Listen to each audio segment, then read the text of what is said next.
مرحبا ترحيب لايق بالعواني، عد ريح العود وابيات القصيدة. مرحبا بضيوفنا قاصي وداني باسم ام عادل الحرة الفريدة. أقبلت أم العريس ست الحساني،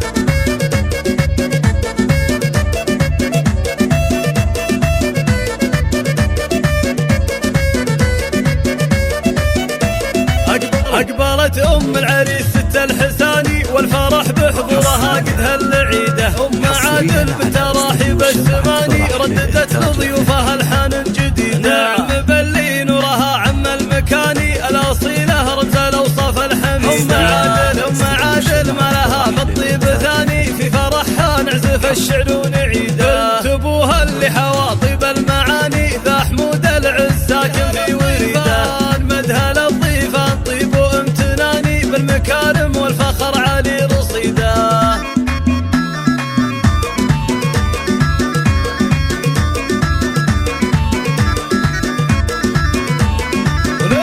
للعريس الفذ عنوان التفاني، نعزف التبريك ونشيل القصيدة. عادل الليلة مقام وعز شاني، في زواجه هلت الفرحة السعيدة. ألف مبروك يا الكفو ذرب اليماني، عادل غزة يجعلها سنينك مديدة. والنعم باللي لهم قدر ومكاني، لابت العيباني وقفتهم أكيدة. ختمها جعل الفرح طول الزمان، والهنا ربي بكل لحظة يزيدها.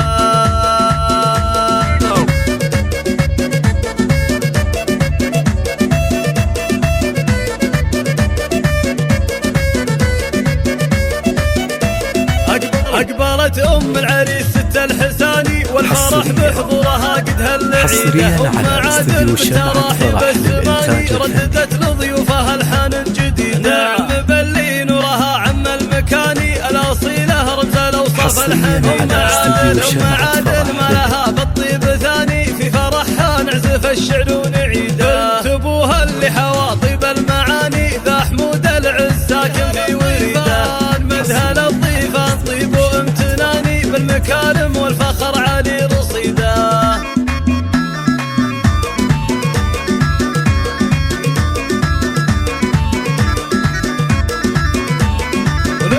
للعريس الفذ عنوان التفاني، نعزف التبريك ونشيل القصيدة. عادل الليلة مقام وعز شاني، في زواجه هلت الفرحة السعيدة. ألف مبروك يا الكفو ذرب اليماني، عادل غزة يجعلها سنينك مديدة. والنعم باللي لهم قدر ومكاني، لابت العيباني وقفتهم أكيدة. ختمها جعل الفرح طول الزمان، والهنا ربي بكل لحظة يزيدها.